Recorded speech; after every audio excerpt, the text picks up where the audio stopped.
Well, good morning. Good to see you this morning on this bright blue sky before the heavy rains come. Good to see you, and pray that God's blessing you and you knowing His peace at this time. It's a difficult time, and we've had to have some serious discussions as trustees as to the way forward at the moment. It just reminded me of one of the Psalms we looked at in the daily broadcasts. And where David is saying, "How long?" I think you join with me and say, "How long? How long is this going to last?" Psalm 13. The wind kindly blew my page over that, threw me for a moment. How long will you forget me? Forever, he says. No. How long will you look the other way? No. How long must I struggle with anguish in my soul? Yes, I'm sure some of you are joining in with that.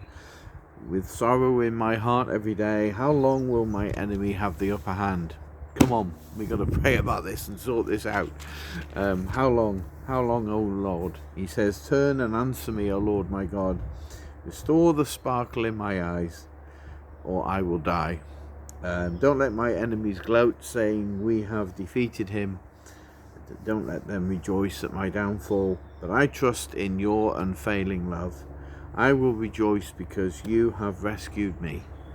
I will sing to the Lord because he is good to me. So we'll start off with that scripture this morning.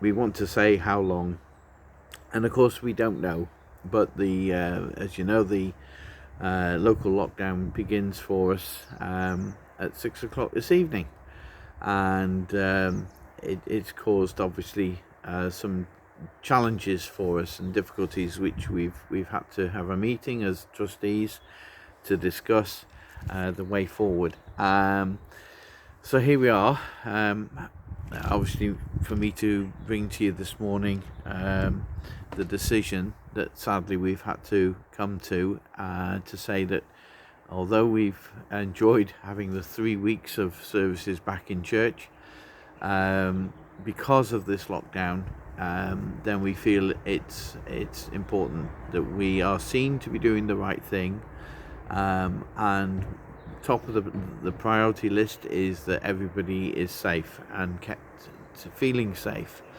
The changes in the regulations, as we understand it, mean that those who have formed bubbles outside of their family, those no longer apply, and so therefore the seating arrangements in church are also therefore affected. Obviously it means that people cannot travel across borders, so we do have some people in Denbighshire who cannot come into Conway, and therefore that also causes difficulties. We also have it's a good problem to have, in that obviously there was some notable references made by people who were watching our service online and were enjoying watching the services online, etc. And we want to keep that. We want to keep that going. We feel that's an important outreach to the community, as so much work is being done in the community at the moment with Food Share. So many people are being blessed, and our presence online is becoming more and more important, as we especially in this difficult time. So the trustees feel that it's important that they look after me as well, and so to try and record 2 separate services, etc., just isn't feasible. It would be too much. So the decision is that we will go back to an online church as of this Sunday. We also have the problem, which has proved to be pretty challenging, in that obviously Arwell has worked so hard and tirelessly in bringing the recordings together, the streaming of the service upstairs to the Bean Bar, for example, putting all the services together, helping me in the actual video recording of what we do. And because Arwell lives in Denbighshire, he cannot travel into Conway as of later this evening.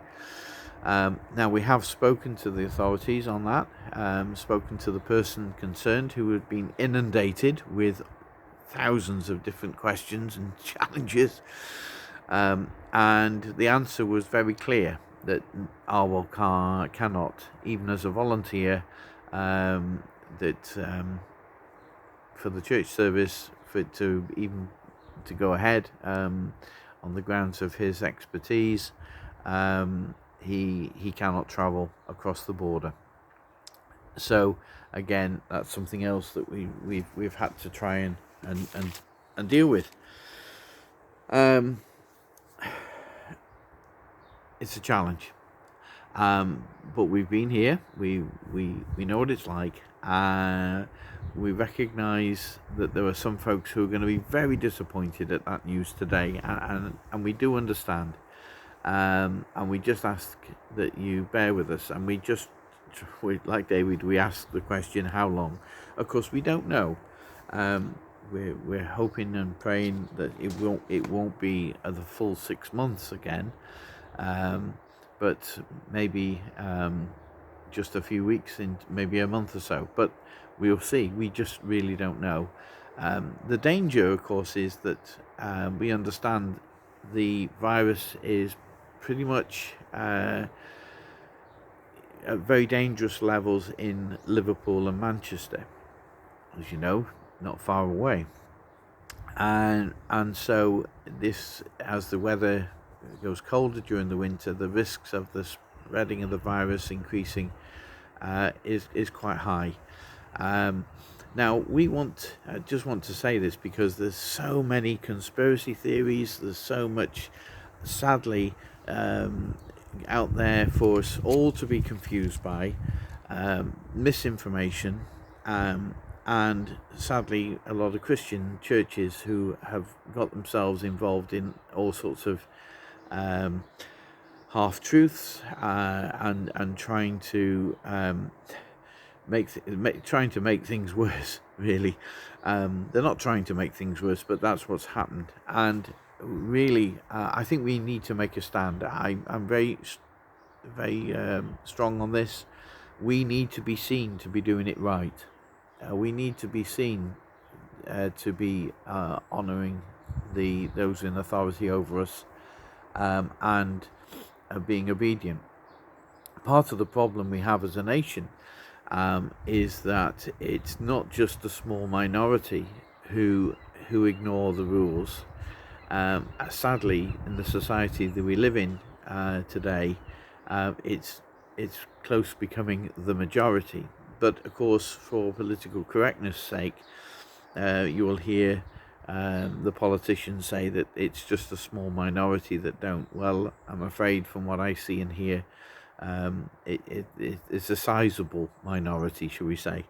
We'll put it like that, that are flouting the laws, who really don't show any care or concern for anybody else, and therefore, as a country, we've been through this 6 months, and here we go again. It's time for people to behave, and it's time for churches to do it right. And I want Sure Hope Church to be an example of doing it right, for us all to feel safe, for us all to know God's peace in our hearts and His joy that overflows. It's His joy in you and me that gives us strength to face each day. So it is with a heavy heart that we have to make this decision. We were so thrilled at being able to get back to church and have the services as we have over the last 3 weeks, just starting to get used to it in all its oddness and unique positioning and seating and all the rest of it. However, let's be seen to be doing it right. I want to thank all those who worked so hard, all the trustees, who've worked so hard over the last 6 weeks, particularly in making sure that what we did in the church was safe and was fulfilling all the different rules and regulations, etc. And I really appreciate the efforts you've made. Thank you so much, and I'm sure you want to join with me in saying that. But this is a new day, and we've got a challenging winter ahead of us.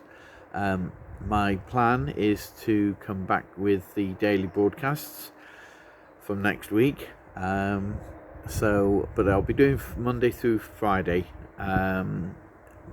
because obviously I am still working on the coaches as well.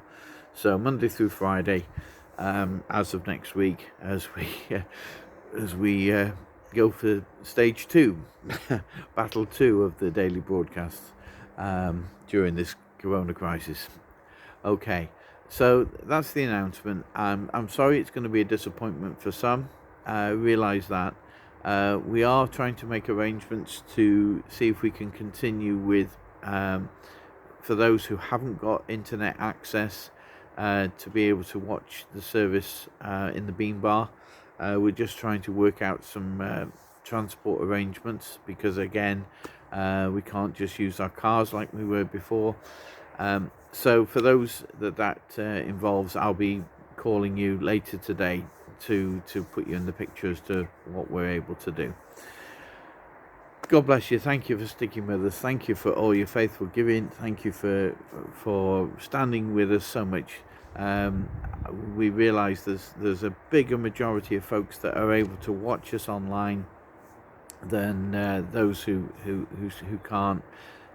So we're trying to do the best we can in these unprecedented times, to see to come through this stronger, to come through this with a renewed sense of God's purpose and plan for us as a church and for us as individuals, and we look forward to seeing what comes out of this.